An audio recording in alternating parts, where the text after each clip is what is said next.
Bismillahirrahmanirrahim. Nahmadu wa nasta'inu wa nastaghfiruh wa na'udzu billahi min syururi anfusina wa min sayyiati a'malina. Man yahdihillahu fala mudhillalah wa man yudlilillahu fala hadiyalah. Nashhadu an la ilaha illallah wa nashhadu anna Muhammadan abduhu wa rasuluh. Amma ba'du. Nawaitu ta'alluma wa ta'lim wa tadhakkura wa tadhkir wa ifadata wal istifadah wa nafa wal intifa' wal hasu ala tamassuki bi kitabillah wa sunnati rasulillah sallallahu alaihi wasallam wa du'a luda wa dilalat ala al khair ibtighai wajhillahi wa mardati wa qurbi wa sawabi amin. InsyaAllah terima kasih atas responnya tadi Ammar dan beberapa orang lagi tadi. Okey. Yalah tajuk ni saya buat pasal macam dah baca kan. Rupanya tajuk lain, tajuk sama tapi pada bab yang berlainan kan. Tingkatan satu pun macam tu. So saya bila saya duk ingat-ingat tu, kenapa rasa macam dah buat video, dah pernah ngajar kan. Lepas tu dah pernah masuk dalam YouTube. Lepas tu penama ni pula kan. Dia jadi macam berulang-ulang kan. Tak apalah. Sebab memang penting pun Asma'ullah Al-Husna ni dalam kehidupan kita. Pasal kita kan kalau kita fahami betul-betul Asma'ullah Al-Husna ni, apa yang berlaku kita akan dapati kehidupan kita tu akan lebih tenang lah kan. Sebab apa? Kita tahu Allah bersifat dengan sifat-sifat dia Al-Kamal, Al-Jalalah, yang mana sifat-sifat tersebut Allah dah describe dekat dalam nama-nama dia tu kan. Dah 99 nama-nama dia yang baik tu kan. Jadinya kalau kita betul-betul imani dengan Asma'ullah Al-Husna ni, insya-Allah hidup kita akan jadi tenang kan. Contoh kan macam Ustaz sebut berkaitan dengan kehidupan kita sekarang kan. Kita rasa kita tak kuat. Kita minta tolongan Allah yang Maha Kuat. Apa nama Allah yang kuat tu? Kita kata Al-Qawiyyu Al-Matinu kan. Kadang-kadang kita rasa rasa goyah kita punya pegangan hati, minta ke ya Allah sesungguhnya Engkau Al-Matin, Engkau lah yang Maha Teguh. Ya Allah, kuatkanlah dan teguhkanlah keimanan aku dan kepercayaan aku. Contoh macam tu kan. Kita cakap dalam hati kita. Bila kita cakap dalam hati kita, itu sebenarnya adalah doa. Itu sebenarnya adalah doa. Cuma kita je tak perasan. Kita rasa apa yang kita minta dekat mulut ni, itu semua itu saja doa. Sedangkan apa yang kita cakapkan dalam hati kita, itu juga adalah doa. Apa yang kita fikirkan dalam fikiran kita, itu juga adalah doa. Dan apa yang kita sebutkan dengan lisan kita, itu juga adalah doa. Cuma soalannya, doa yang manakah yang lebih Allah terima kan? Lebih Allah dengar. Jadi sebenarnya doa yang paling Allah dengar ialah ni, apa yang ada dalam hati kita. Sebab hati kita ni kan, ulama Allah pun dah sebut dekat dalam Quran kan. Tak ada dua hati, tak ada dua hati dekat tak ada dua jantung dalam satu rongga kan, Allah sebut kan. Maksudnya kalau hati kita tu minta macam tu lah. Kadang-kadang mulut kita ni cakap lain tapi hati kita rasa lain. Yang apa yang dalam hati kita tu lah doanya lebih didengari Allah. Faham ke tak saya cakap tu? Itu yang kita kena fahamkan sebenar-benarnya. Jadi hati-hatilah dengan apa yang kita rasa. Sebab apa? Semua itu adalah doa. Okey. Jadi kita teruskan itu mukadimah lah. Baik. Jadi apa yang kita akan pelajari daripada Asma'ullah Al-Husna ini ialah pertama, zikru ta'rifu Asma'ullah Al-Husna, menyebutkan takrif nama-nama Allah yang baik. Zikrul Asma'illah Al-Husna, menyebutkan nama-nama Allah yang baik. Zikru dalilun minal Quran was sunnah, menyebutkan dalil daripada Al-Quran dan sunnah li Asma'illah Al-Husna. Lepas tu al-amalu bi Asma'illah Al-Husna. Ini saya dah sebut dah tadi. Ustaz tadi je saya sebut berkaitan dengan macam mana kita beramal dengan nama-nama Allah yang baik fil hayati, dalam kehidupan kita. Baik, adik-adik, anak-anak yang dirahmati Allah sekalian, insya-Allah kita terus kepada objektif kita yang pertama. Tajuk ni senang je. Cuma macam mana kita nak amal Antum mungkin tak faham apa yang nak cakap sekarang ni. Antum cuba tapi bila antum cuba fahamkan, cuba amalkan, antum akan nampak apa yang Ustaz rasa. Antum akan dapat rasa apa yang macam mana Ustaz rasa juga. Ustaz rasa apa? Itulah kalau ikutkan apa nama yang pelajaran yang Ustaz dapat dari kehidupan Ustaz ni kan. Allah ajarkan Ustaz apa? Dalam kehidupan kita kadang-kadang kita ni bukan kadang-kadang, selalunya kita ni banyak sangat ilmu. Kan? Kita belajar dengan banyak sangat guru, tapi satu ilmu pun kita tak hafal. Tak amal. Satu ilmu pun kita tak amal kan. Kita amal apa yang kita tahu, kita belajar. Tapi belajar tu bagus, belajar tu bagus, tapi yang lebih bagus daripada itu ialah amal. Yang lebih bagus daripada itu ada amal. Kita tengok apa nama atuk-atuk dan nenek-nenek kita dulu, moyang-moyang kita dulu kan. Orang Melayu dia tak banyak belajar ilmu. Orang Melayu ni dia tak banyak belajar ilmu, tapi dia banyak amal. Bila kita tengok apa nama amalan mereka lebih banyak daripada ilmu mereka, tu yang apa kita tengok depa ni kalau ikutkan nampak biasa-biasa, tapi apa nama Allah terima amalan mereka tu sampai ke hari ni kan, sampai ke hari ni. Macam mana contohnya kan? Contohnya kita tengok kekalnya harta wakaf daripada zaman mereka wakaf sampai ke zaman sekarang. Contohnya Idrisiah kan. Contohnya Idrisiah. Kekal harta wakaf tu sampai sekarang. Kerana apa? Kerana dia faham amal tu. Dia faham kepentingan ikhlas itu. Dia faham kepentingan dia beramal itu. Jadi bila dia faham, Allah terima dia punya amalan tersebut, apa yang berlaku sampai sekarang. Benda tu berlaku. Kan? Kita tengok ulama-ulama tulis kitab pun sama macam tu. Beribu-ribu tahun dah tulis.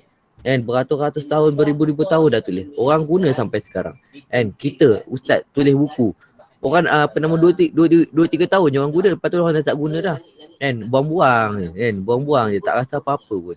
Pasal apa? Pasal Allahu'alam lah, benda tu bergantung pada keikhlasan hati kita. Kan? Siapa kenal Matan Al-Jurumiyah? Siapa kenal Matan Al-Jurumiyah? Kitab Matan Al-Jurumiyah. Tahu tak kitab apa?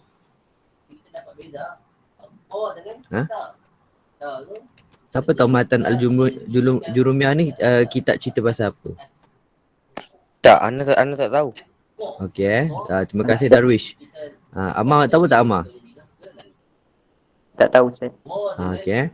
Matan Al-Jurumiyah ni ialah kitab Nahu Sorof kitab Nahu. Dia adalah kitab Nahu. Nipis je kitab dia, kecil. Kitab dia sangat kecil. Sangat nipis. Kan? Ditulis dalam tulisan tangan. Antum nak tahu tak cerita tentang kitab ni? Siapa nak tahu? Saya. Saya. Okey. Ada 5 orang je. Okey. Jadi cerita je macam ni.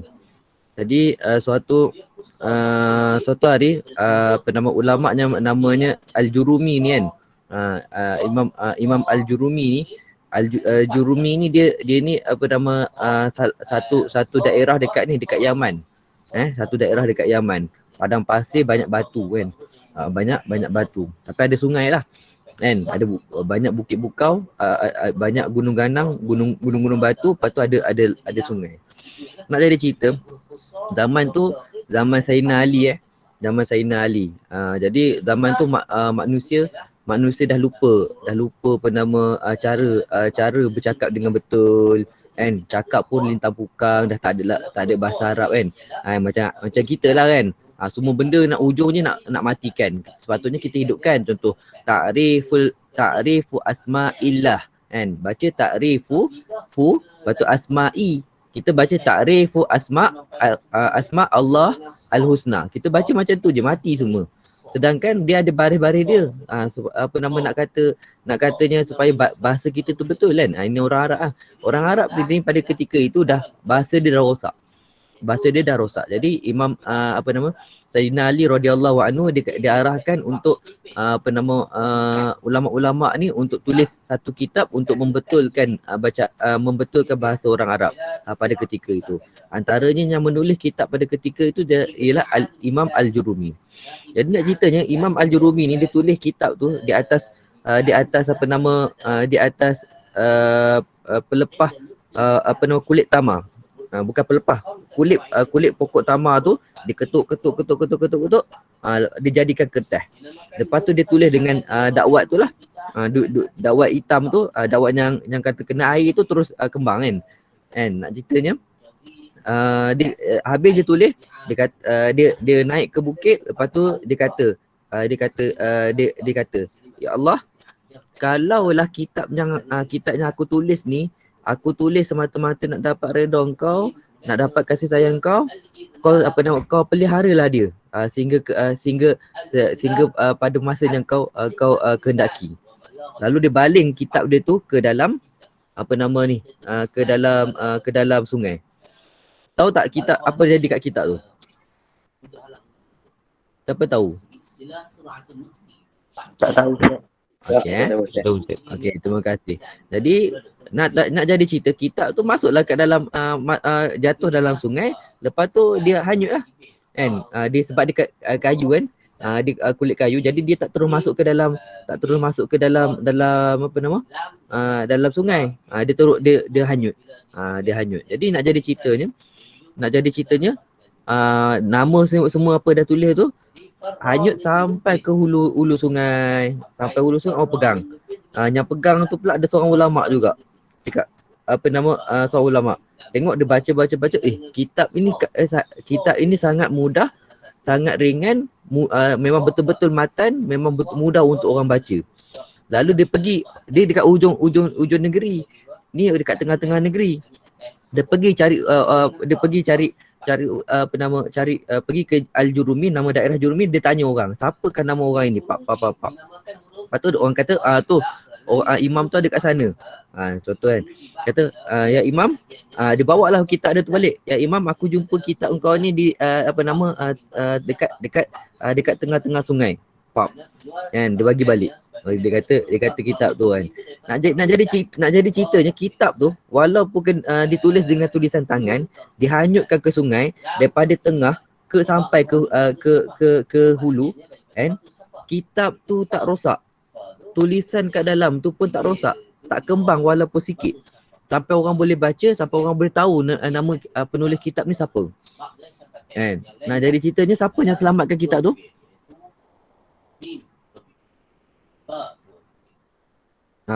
Siapa yang selamatkan kitab tu? Allah. Ya. Kuasa Allah, dengan kuasa Allah, dengan sifat Al-Hafiz Allah, kan? Sifat Hafiz Allah Ta'ala, dengan sifat wali Allah Ta'ala, Allah jaga pelihara kitab tersebut. Allah makbulkan tunjukkan kekuasaan dia. Allah makbulkan permintaan wali imam tersebut. Allah pelihara kitab dia, dan Allah tunjukkan pada manusia bahawasanya keikhlasan dia tu diterima oleh Allah. Allah je tahu. Sebab tu kita pun macam tu lah, kan? Sebab tu kita pun kena macam tu. Kita kena ada keyakinan dengan Allah Ta'ala sampai macam tu. Kena ada keyakinan. Baik, cukup. Jadi saya nak sambung kat situ. Ta'rif asma'ullah al-husna ia asma'u ta'ala allati irtadahu li nafsihi fi kitabi aw sunnati nabiyhi. Ia merupakan asma'ullah, nama-nama Allah, allati yang irtadahu Allah reda li nafsihi pada dirinya, fi kitabihi dalam Al-Quran, atau sunnati nabihi ataupun sunnah Nabi sallallahu alaihi wasallam.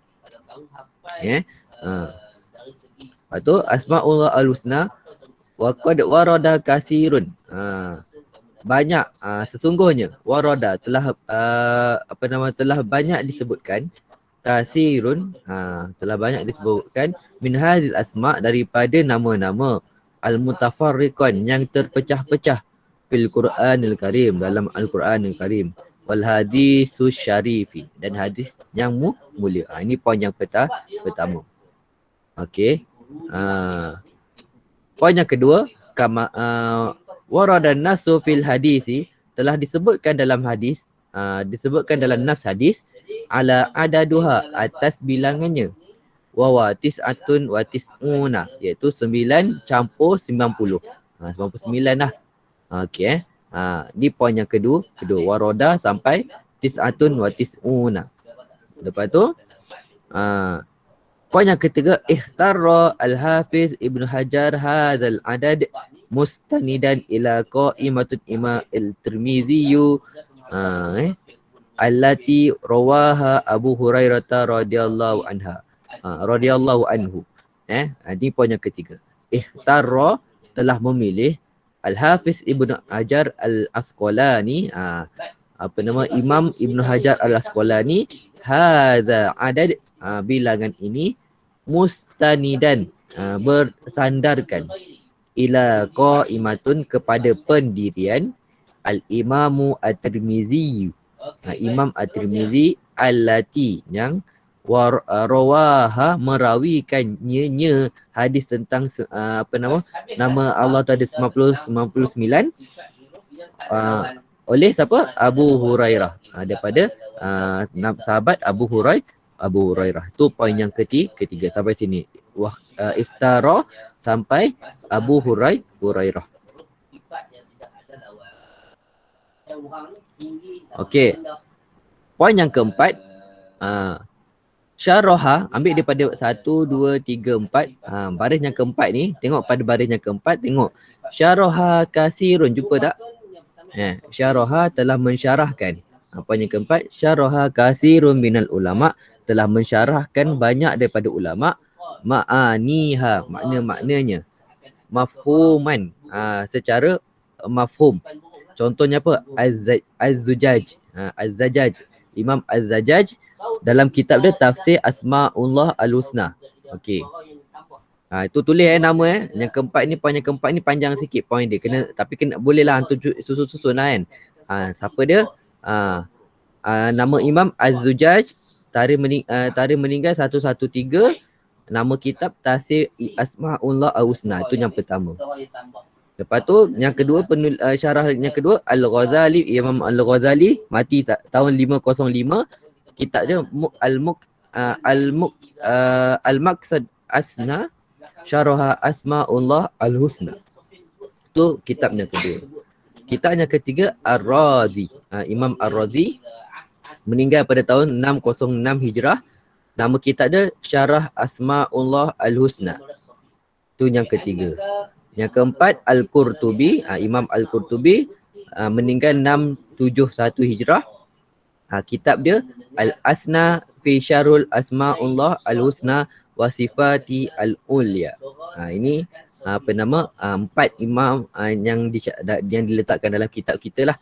So banyaklah tanya kat dalam ni. Hari tu Ana dah pernah tanya dekat dekat Mahala Ula, Mahala Saniyah pun Ana tanya. Tu antum kena hati-hatilah sikit.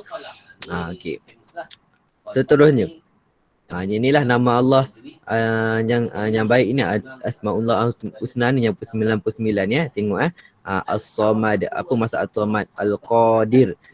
Apa beza Al-Qadir dengan Al-Matin? Ni saya kata ni Al-Qawi, Al-Matin, Al-Wali. Tengok. Al-Qawiyu, Al-Matinu, Al-Waliyu. Tengok. Apa beza Al-Waliyu dengan Al-Wakil? Apa beza Al-Syahidun? Al-Syahidun dengan Al-Khabirun dengan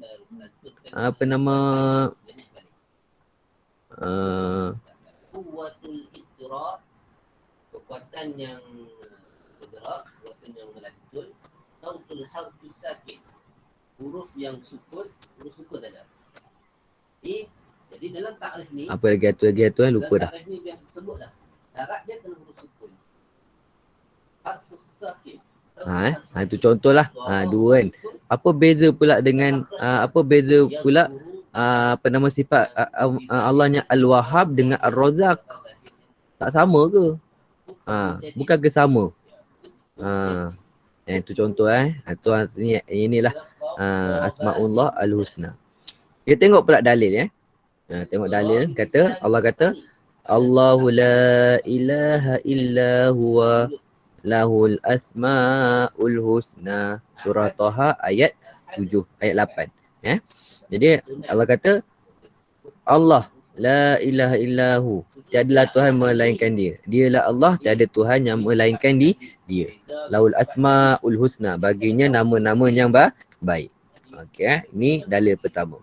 Dalil yang kedua kata an Abi Hurairah radhiyallahu anhu anna Rasulullah sallallahu alaihi wasallam qala inna lillahi tis'atan wa tis'ina isman mi'atan illa wahidan man ahsaha dakhalal jannata. Ini kita dah belajar dah pada hadis yang lepas. Okey Dan itu sajalah untuk pelajaran kita hari ini. So atau kena ingatlah kan, dia kata kat sini ni macam mana kita nak beramal dengan dengan asmaullah al-husna ni kan. Tengok kat sini dia kata kawan kita ni ajar, kat dalam ni kata ayyuhal asdiqa, wahai sahabat-sahabat, hayyakumullah, Allah memuliakan kamu. Iza aradtum, jika kamu kehendaki antadullah, nak berdoa kepada Allah, fala tansau, maka janganlah kamu lupa antastashibu doaikum, menyertakan dengan doa-doa kamu bisyai'in, dengan sesuatu min asma'illah al-husna, daripada nama-nama Allah yang baik. Maksudnya tu saya cakap tadi tu, kita tengah lemah, minta kekuatan dengan Allah, sebut nama Allah yang kuat tadi tu, Al-Qawi, Al-Matin, Al-Qahhar, Al-Jabbar, kan. Fa hadzat tariq, ini adalah jalan, wa tawassulu bi asma'illah.